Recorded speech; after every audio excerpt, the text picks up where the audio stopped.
यहाँ देखिए क्वेश्चन है समीकरण युग्म 8x + 5y = 9 तथा 3x + 2y = 4 को प्रतिस्थापन विधि से हल करें। ठीक है मेरे भाई, क्वेश्चन 2 नंबर का पूछ चुका है। सेट क्या है? एच है, क्लास 10 के परीक्षा में 2024 के पेपर है। ठीक है, मैथ के पेपर है। ठीक है, चलिए इसको बनाते हैं और बिल्कुल क्या है, आसान होता है। प्रतिस्थापन विधि मेरे भाई बिल्कुल आसान होता है, देख लीजिए कैसे। 8x है + 5y = 9। ठीक है, इसको हम सबसे पहले समीकरण 1 मान लेते हैं और यहाँ पर एक और समीकरण दिया है 3x + 2y = 4। ये क्या है? समीकरण 2 है। ठीक है, अब देखिए प्रतिस्थापन विधि कहने का मतलब ये है कि आप इसमें से x या y किसी एक का मान निकाल के समीकरण 2 में रखिए, या समीकरण 2 से x या y किसी एक को निकाल के समीकरण 1 में रखिए। समझ गए? वही प्रतिस्थापन विधि कहलाता है। समझ गए मेरे भाई? तो सबसे पहले हम यहाँ से क्या करते हैं, चलिए यहाँ से x का मान निकालते हैं। तो x का मान निकालते कैसे निकालेंगे? x को हमको क्या करना पड़ेगा? अकेला करना पड़ेगा। तो यहाँ पर देखिए 9 है और ये देखिए +5 है। किसी क्या है मेरे भाई? +5y। तो +5y तो बराबर के इधर भेजना तो क्या होगा? -5y होगा। ठीक है, तो यहाँ पर लिखेंगे 8। अब देखिए 8 = 8 = 9 - 5y हो गया। अब यहाँ पर क्या लिखेंगे मेरे भाई? x बराबर, तो ये 8 शॉर्ट के इसका मतलब क्या है? गुणा में है, बराबर के इधर जाएगा तो क्या होगा? भाग होगा। तो यहाँ कर सकते हैं ऐसे 9 - 5y / 8 कर दिए।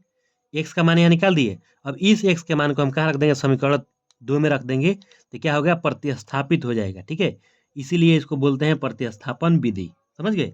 तो चलिए इस x के मान को यहाँ रख दीजिए। तो यहाँ रखेंगे तो क्या 3 है पहले से, और ब्रैकेट लगा कर रखना पड़ेगा। तो 9 - 5y / 8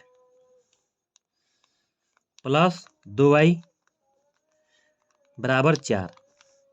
अब 3 से ऊपर पर गुणा होगा तो 3 9 तरीके कितना लिखेंगे? यहाँ पर 27 - 5 या 15y, क्योंकि दोनों में गुणा होगा ब्रैकेट के अंदर, / 8 + 2y।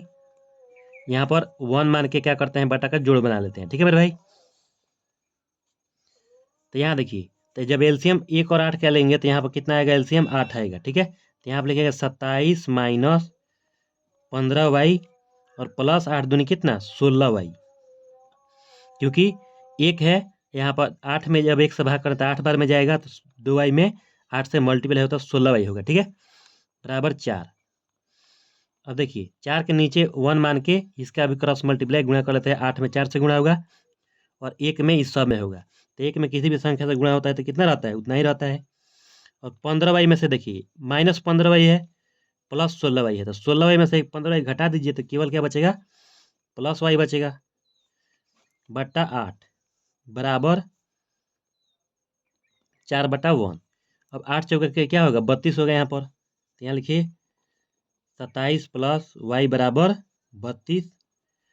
अब इस 27 को बराबर के इधर भेजेंगे तो y के मान निकल जाएगा। तो यहाँ पर लिखेंगे y = 32 - 27, और 32 में जब 27 घटाएंगे तो कितना आएगा मेरे भाई? 32 में से जब 27 आप घटा दीजिएगा तो y बराबर कितना आएगा? 5 आएगा। ठीक है, y = 5 यहाँ आंसर हो गया। लेकिन हमको x और y दोनों का मान निकालना है। तो अब हम इस y के मान को, समझिए, इस y के मान को कहाँ रख देंगे?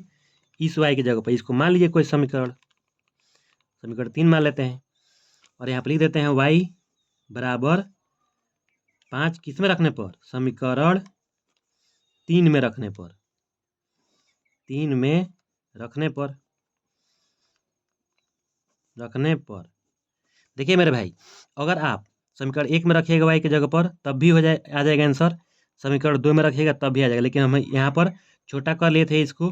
ठीक है, तो यहीं पर रख देते हैं। तो यहाँ पर आएगा x = 9 - 5 और y की जगह 5 रखना है / 8। तो यहाँ 9 - 5 में 5 से गुणा करें तो कितना आएगा? 5 में 5 से गुणा करें तो 25 आएगा। ठीक है, तो यहाँ रख दिए 25 और / 8। अब देखिए 25 में से 9 घटा के माइनस का चिन्ह लगा देंगे। जब 25 में से 9 घटाएगा तो कितना आएगा? 16 आएगा। तो ये -16 / 8, और 16 में मेरे भाई 8 से भाग लग जाएगा तो कितना बार में? 2 बार में। तो यानी x बराबर कितना आया? x बराबर -2 और y बराबर कितना आया है? 5 आया है। ठीक है, फाइनली ये हुआ आपका प्रतिस्थापन विधि सॉल्व हो गया। धन्यवाद। अगर आप मेरे चैनल पर नए हैं तो मेरा चैनल सब्सक्राइब कर लीजिए, बेल आइकन को दबा लीजिए।